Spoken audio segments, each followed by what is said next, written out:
اور کیوں جلوگر فرمایا دین حق لے کر؟ تاکہ یہ دین تمام مذاہب پر اور تمام ادیان پر غالب آ جائے، یعنی اسلام غلبے کے لیے آیا ہے۔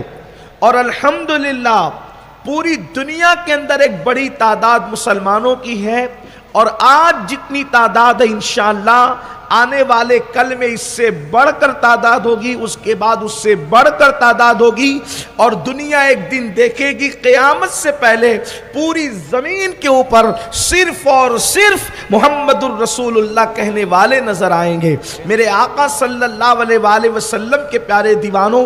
لیکن اس دین کو جب فاران کی چوٹی سے اعلان کیا گیا تو ہمارے گھروں میں یہ جو قرآن مقدس رکھا ہوا ہے، ہمارے محلے میں جو اذانیں ہو رہی ہے، ہمارے پاس جو اسلام موجود ہے، ہمارے پاس جو احادیث موجود ہے، ہمارے پاس جو اسلام کا منشور موجود ہے، ہمارے پاس جو ہے اللہ کا مقدس دین موجود ہے، اللہ اکبر، اتنے سمندروں پار کر کے اس دور میں بھی یہ دین جو یہاں تک پہنچا یقیناً کسی کی بڑی محنتیں ہیں۔ اللہ اللہ، آئیے کل کی گفتگو میں یہ کہا گیا تھا کہ اللہ کے پیارے حبیب صلی اللہ علیہ وآلہ وسلم کو زخمی کیا گیا، حضور علیہ السلام کے اصحاب کو زخمی کیا گیا، یعنی دین کی اشاعت کے لیے صحابہ کرام نے، مصطفیٰ جان رحمت نے، اہل البیت نے کتنی قربانی دی ہے۔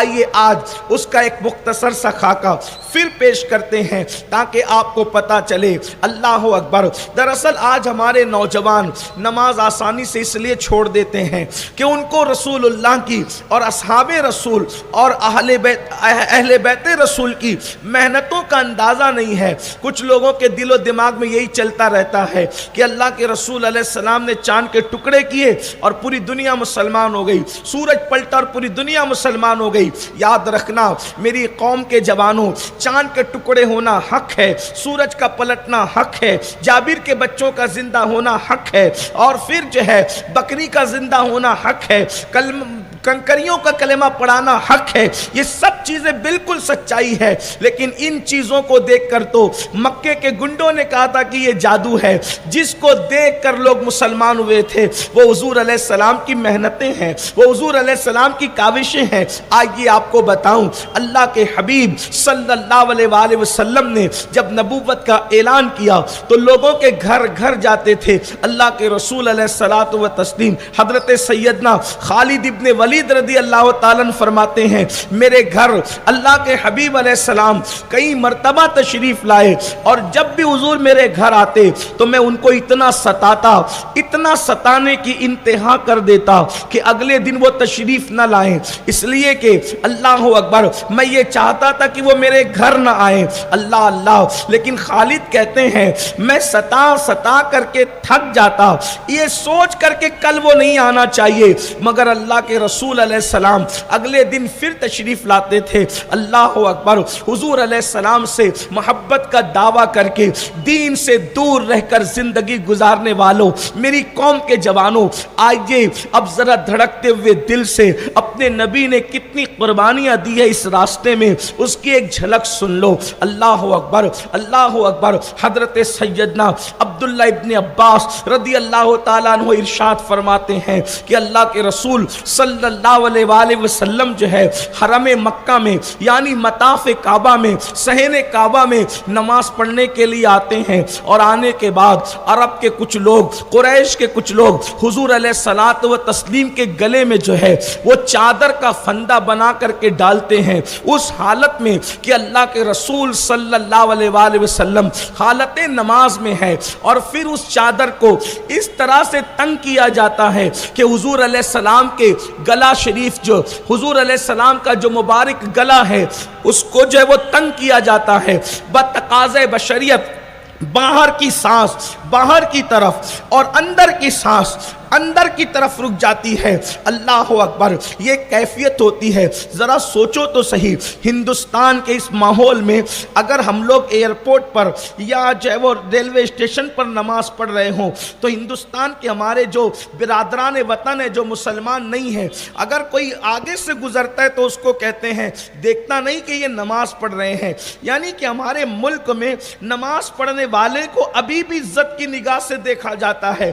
چند سیاسی لوگ اگر سیاست چمکانے کے لیے کچھ بات کریں تو ایک الگ بات ہے، لیکن ابھی بھی ہمارے ملک بھارت کی اکثریت نماز پڑھنے والے کو عزت کی نگاہ سے دیکھتی ہے، مگر اللہ اکبر ذرا تصور میں لائیں اور ذرا غور کریں، سوچیں، اللہ کے حبیب صلی اللہ علیہ وآلہ وسلم نماز کی حالت میں ہے، گلے میں چادر ڈال کر کے اس کو تنگ کیا جا رہا ہے، گویا کہ گلے کو پھانسنے کی اور پھانسی دینے کی کوشش کی جا رہی ہے۔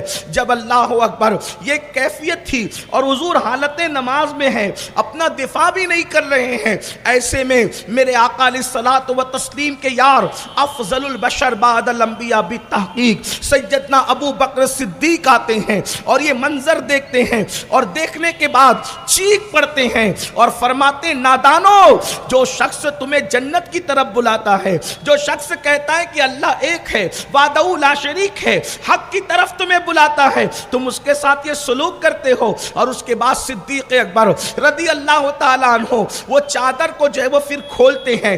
جب انہوں نے یہ منظر دیکھا کفار مکہ نے تو اللہ کے رسول علیہ السلام کو چھوڑ دیا۔ ابن عباس کہتے ہیں اللہ کے رسول کو چھوڑ کر وہ صدیق اکبر پہ ٹوٹ پڑتے ہیں اور صدیق اکبر کی داڑھی پکڑ کر ان کو اتنا مارتے ہیں اور پیروں سے کچلتے ہیں، اللہ اکبر، کہ صدیق اکبر کا سر پھٹ جاتا ہے۔ یہاں پر آگے بڑھ کر میں اپنے نوجوانوں سے ایک بات یہ بھی کہتا ہوں، آج جب کربلا بیان ہوتا ہے یا ماہ محرم میں جو ہے وہ تذکرے کیے جاتے ہیں تو بہت سارے لوگ پتہ نہیں کس نیت سے صحابہ کرام کے حوالے سے ان کی غلط شبیہ پیش کرنے کی کوشش کی جاتی ہے۔ یاد رکھنا، آج ہم 1450 سال یا 1400 سال کے بعد پیدا ہوئے ہیں، ہم نے دین کے لیے کیا کیا، اللہ کے رسول کے لیے کیا کیا، لیکن یہ اصحاب رسول ہیں، حضور کے صحابہ ہیں جنہوں نے اللہ کے رسول کے ساتھ ساتھ قربانی دی۔ اور جہاں تک سیدنا صدیق اکبر کا معاملہ ہے، ابو بکر صدیق رضی اللہ تعالیٰ عنہ، تو ان کی قربانیوں کا حال یہ ہے، اللہ کے رسول صلی اللہ علیہ وسلم فرماتے ہیں کہ جس نے اسلام پر احسان کیا سب کے احسان کا بدلہ ادا کر دیا گیا ہے سوائے ابو بکر کے۔ کل قیامت کے دن اللہ میری طرف سے ابو بکر کو اس کے احسان کا بدلہ عطا فرمائے گا۔ اللہ اکبر، یہ صدیق اکبر کا حال ہے۔ ایک مرتبہ کا واقعہ ہے، اللہ کے رسول علیہ السلام سجدے کی حالت میں ہے اور سجدے کی حالت میں اللہ اکبر عقبہ جو ہے حضور اکرم صلی اللہ علیہ وسلم کی پیٹھ پر اونٹ کی اوجڑی لا کر کے رکھ دیتا ہے۔ حضور حالت سجدہ، اونٹ کی اوجڑی، اونٹ کی اوجڑی کوئی چھوٹی موٹی تو نہیں ہوتی، گائے بھینس کی اوجڑی آپ بقرعید کے موقع پہ دیکھتے ہیں کتنی وزنی ہوتی، 2-2 3-3 لوگ اٹھاتے ہیں اس کو، لیکن اونٹ کی اوجڑی تو اس سے بھی بڑی ہوتی ہے۔ اللہ کے رسول صلی اللہ علیہ وآلہ وسلم کے جسم اقدس پہ لا کر کے وہ رکھ دیتا ہے، اللہ اکبر، اور اسی حالت کے اندر جو ہے آقا سجدے میں ہے۔ سیدہ کائنات، مخدومہ کائنات، طیبہ طاہرہ، ام الحسنین، ام ابیہا سیدہ فاطمہ الزہرا تشریف لاتی ہیں اور اپنے بابا جان کو اس حالت میں دیکھتی ہے، تڑپ جاتی ہے۔ 5 یا 7 سال کی عمر تھی آپ کی اس وقت۔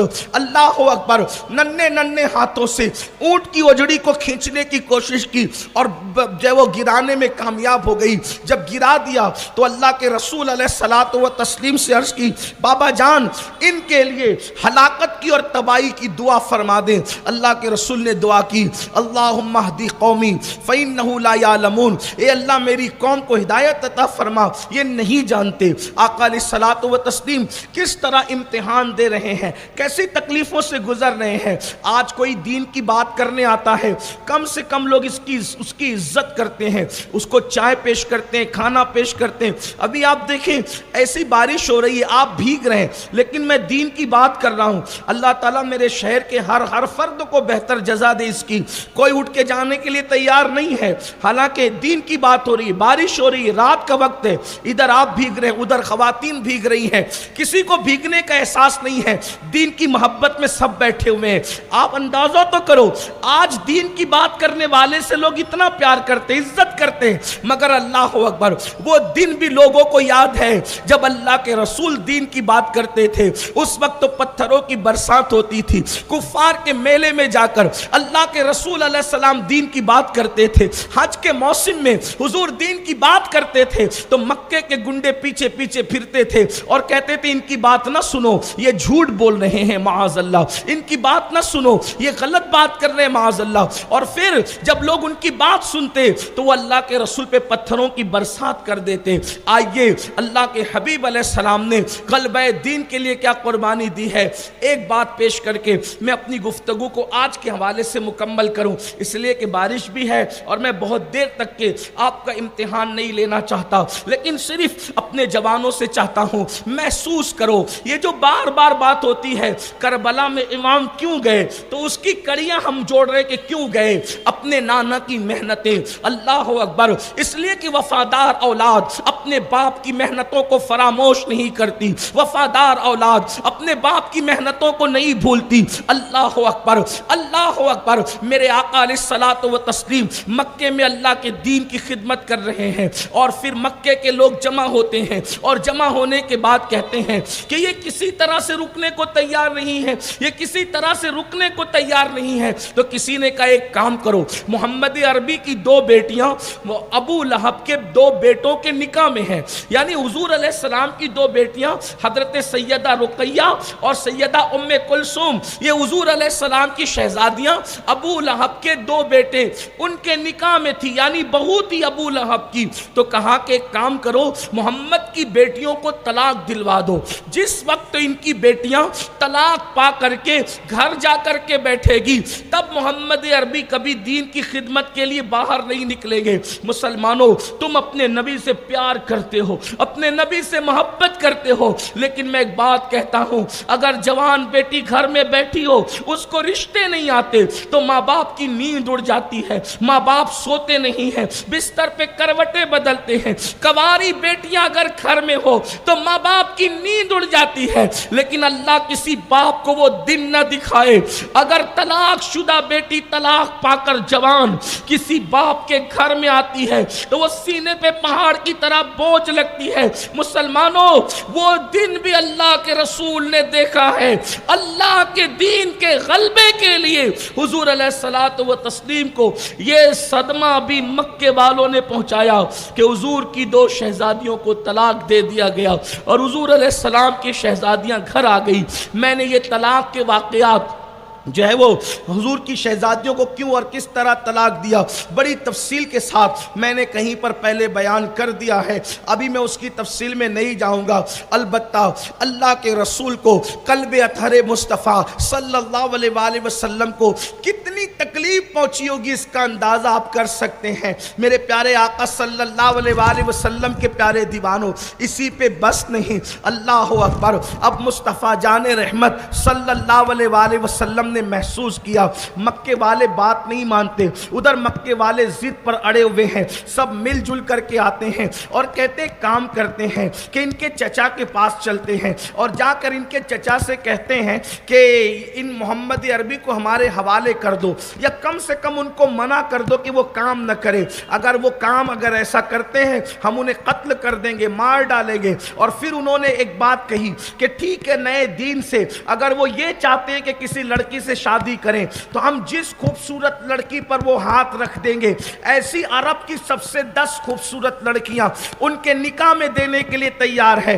اگر وہ سرداری چاہتے انہیں سردار مان لیں گے، اگر وہ مال چاہتے ہیں تو ہم مال جمع کر کے ان کے قدموں میں رکھ دیں گے، مگر ان سے کہو وہ اللہ کے دین کی اشاعت کو بند کر دے۔ یہ پلان لے کر کے وہ حضرت ابو طالب حضور کے چچا کے پاس آتے ہیں اور آ کر کے بات رکھتے ہیں، اور بات رکھنے کے بعد جب ساری گفتگو رکھتے ہیں یہ باتیں کر رہے تھے، اللہ کے رسول علیہ السلام تشریف لائے، ان کی باتوں کو سنا۔ جب وہ چلے گئے تو محبت بھرے لہجے میں چچا نے کہا میرے بھتیجے تم نے سن لیا وہ کیا کہہ رہے تھے؟ میں بوڑھا ہو گیا ہوں۔ اس وقت میرے آقا علیہ السلام نے مکمل عزم کے لہجے میں کہا چچا وہ مال عورت اور سرداری کی بات کرتے ہیں، واللہ اگر وہ میرے ایک ہاتھ میں چاند لا کر کے رکھ دیں اور دوسرے ہاتھ میں سورج لا کر کے رکھ دیں اور پھر کہیں کہ میں اللہ کے دین کی تبلیغ بند کر دوں، یہ مجھ سے نہیں ہو سکے گا۔ اس راہ میں جو میری مدد کرے گا کرے گا، جو میری مدد نہیں کرے گا پھر بھی میں اللہ کی مدد پر اپنا کام جاری رکھوں گا۔ اللہ اکبر۔ اتنا سنا، حضرت ابو طالب کہتے ہیں کوئی بات نہیں، جب تک میرے جسم میں جان ہے میں تمہاری مدد کرتا رہوں گا۔ اس کے بعد اللہ کے حبیب صلی اللہ علیہ وآلہ وسلم کے ساتھ جو کچھ ہوا، اللہ اکبر، آئیے اس کو دھڑکتے ہوئے دل سے سنیں۔ اللہ اکبر۔ لوگوں نے، مکے والوں نے یہ کیا کہ محمد عربی اور ان کے خاندان والوں کا سوشل بائیکاٹ کیا جائے، سوشل بائیکاٹ کیا جائے، نہ کوئی ان سے سلام کرے، نہ کوئی ان سے بات کرے، نہ ان سے کوئی چیز خریدی جائے، نہ ان کو کوئی چیز بیچی جائے۔ اللہ اکبر۔ کہا جاتا ہے کہ ہجرت جو ہے وہ نبوت کا 7واں سال تھا۔ تاریخ میں جو ہے وہ یعنی کہ سال الگ الگ لکھے گئے ہیں، لیکن میں جو ہے وہ سال پر توجہ دینے کی بجائے صرف واقعات کی طرف اشارہ کر رہا ہوں تاکہ حضور علیہ السلام کی سیرت کے چند گوشے ہمارے جوانوں کے ذہن میں بھی آ جائیں۔ اللہ اکبر۔ آقا کریم صلی اللہ علیہ وآلہ وسلم اور ان کے خاندان والوں کے لیے سوشل بائیکاٹ کی بات کی گئی، اور ایک گھاٹی کے اندر حضور علیہ السلام اور ان کے پورے خاندان کو قید کر دیا گیا، محصور کر دیا گیا۔ اور پھر ایک دو دن کی بات نہیں، اس گھاٹی پر باضابطہ انہوں نے پیرا بٹھایا کہ بنو ہاشم کوئی بھی باہر نہ نکل سکیں اور کوئی اندر نہ آ سکیں۔ اللہ اکبر۔ مورخین لکھتے ہیں، سیرت نگار لکھتے ہیں، حضور علیہ السلام کے ساتھ حضور کے خاندان کے چھوٹے چھوٹے ننھے ننھے بچوں کو بھی اس گھاٹی میں، جس کو تاریخ اور سیر کے اندر شعب ابی طالب کہا گیا ہے، اس کے اندر جو ہے وہ قید کر دیا گیا۔ حضور علیہ السلام کے گھر کے ننھے ننھے بچے اس گھاٹی کے اندر بلبلا اٹھتے تو گھاٹیاں گونج پڑتی۔ یہ کیفیت تھی۔ اللہ اکبر۔ یہاں تک کہ بیان کیا گیا ہے کہ اللہ حضور کے گھر کے ننھے ننھے بچوں کو، ان ہاشمی شہزادوں کو اس وقت جو ہے وہ درخت کی پتیاں کھلائی جاتی۔ حضور علیہ السلام کے گھر کے ننھے ننھے بچوں نے، خاندان بنو ہاشم کے ان ننھی سی کلیوں نے جو ہے اللہ کے دین کے لیے وہ دن دیکھا کہ ان کو درخت کی پتیاں اور درخت کی چھالیں چبانی پڑی۔ یہاں تک کہ بیان کیا گیا ہے کہ پیروں سے کوئی چیز ٹکراتی اور وہ نرم ہوتی تو اس کو جو ہے وہ اٹھا کر کے چبایا جاتا۔ یہ یہاں تک بیان کیا گیا ہے کہ چمڑا جلا کر کے اور چمڑے کو جو ہے وہ یعنی کہ بالکل مکمل جلا کر اس کو پانی میں گھول کر پینے والے پی لیتے۔ ان حالات سے 3 سال تک کے خاندان نبوت گزرتا رہا، بنو ہاشم گزرتے رہے۔ یقین جانے یہ میری قوم ہے، ہم لوگ ہیں، ایک دن میں 3 مرتبہ پیٹ بھر کے کھاتے ہیں، لیکن ہمیں احساس نہیں کہ یہ جو ہزاروں مسجدوں کا سلسلہ ہے، یہ جو نمازوں کا سلسلہ ہے، ہمارے گھر تک پہنچنے میں کتنی محنتیں ہیں۔ یہ جو اللہ کا دین ہے، ہم دیندار کہلاتے ہیں، مسلمان کہلاتے ہیں، مومن کہلاتے ہیں، اس کے پیچھے کتنی قربانیاں ہیں۔ اللہ اکبر۔ یہاں تک کہ حالات ہوئے، میرے آقا علیہ الصلوۃ والتسلیم کے دیوانوں، اب تھوڑا یہاں محسوس کرو، اس گھاٹی کے اندر کوئی چھت تو نہیں تھی نا، وہ کھلی ہوئی گھاٹی تھی۔ 3 سال میں کیا بارش نہیں ہوئی ہوگی؟ 3 سال میں کیا سردی کا موسم نہیں آیا ہوگا؟ 3 سال میں کیا اللہ اکبر وہ عرب کی کڑکتی ہوئی اور تیز و ترار دھوپ نہیں نکلی ہوگی؟ قربان، حضور کا پورا خاندان اس دھوپ میں ہے، اس سردی میں ہے، اس گرمی میں ہے، اس برسات میں ہے، نہ کوئی چھت ہے، نہ کوئی سائبان ہے۔ ان حالات میں ان لوگوں نے 3 سال کا وقت گزارا۔ گھر جا کر تھوڑی دیر کے لیے سوچنا۔ اللہ اکبر۔ یہی تو میں اپنے جوانوں سے کہنا چاہتا ہوں، شراب کی بوتلیں ہاتھ میں لینے سے پہلے، نشے کے انجیکشن جو ہے وہ جسم میں ڈالنے سے پہلے، ایم ڈی اور کتا گولیوں کا نشہ کرنے سے پہلے، کیا مسلم جوان یہ نہیں سوچتے کہ اس دین کو ہم تک پہنچانے کے لیے اللہ کے رسول علیہ السلام، ان کی اہل البیت اور ان کے اصحاب کرام نے کتنی محنتیں کی ہے؟ اللہ اکبر۔ پھر یہ ہوا کہ شعب ابی طالب کی گھاٹی، اللہ اکبر، 3 سال کے بعد جو ہے وہ اس سے نکلے، اور نکلنے کے بعد پھر اسی گھاٹی کے اندر دو شخصیتیں بہت بیمار ہوئی، حضرت سیدہ خدیجہ اور حضور کے چچا، اور 3 دن کے آگے پیچھے سے دونوں کی دنیا سے رحلت ہو گئی۔ حضور علیہ السلام نے جو ہے وہ اس سال کا نام عام الحزن رکھا، غم کا سال رکھا، اور پھر اللہ کے حبیب صلی اللہ علیہ وآلہ وسلم، اللہ اکبر، جب آپ نے دیکھا مکے والے نرم نہیں پڑ رہے ہیں تو آقا کریم صلی اللہ علیہ وآلہ وسلم نے سوچا مکے کے باہر کوشش کی جائے تاکہ مکے کے باہر والوں کو سمجھایا جائے، منایا جائے، ان کو دین کی طرف لایا جائے۔ تو اللہ کے رسول علیہ السلام اپنے غلام حضرت سیدنا زید بن حارثہ کو اپنے ساتھ لے کر طائف کا سفر کرتے ہیں، اور اللہ کے رسول علیہ السلام طائف کو جاتے ہیں۔ اللہ اکبر، آج کی تاریخ میں کم و بیش مکۃ المکرمہ سے نئے سڑک اور نئے راستے کے مطابق کم و بیش 100 کلومیٹر کا فاصلہ ہے۔ طائف، اللہ کے حبیب علیہ السلام اس سفر کے لیے نکلے تو اللہ کے حبیب علیہ السلام کے پاس اس وقت سواری بھی موجود نہیں تھی۔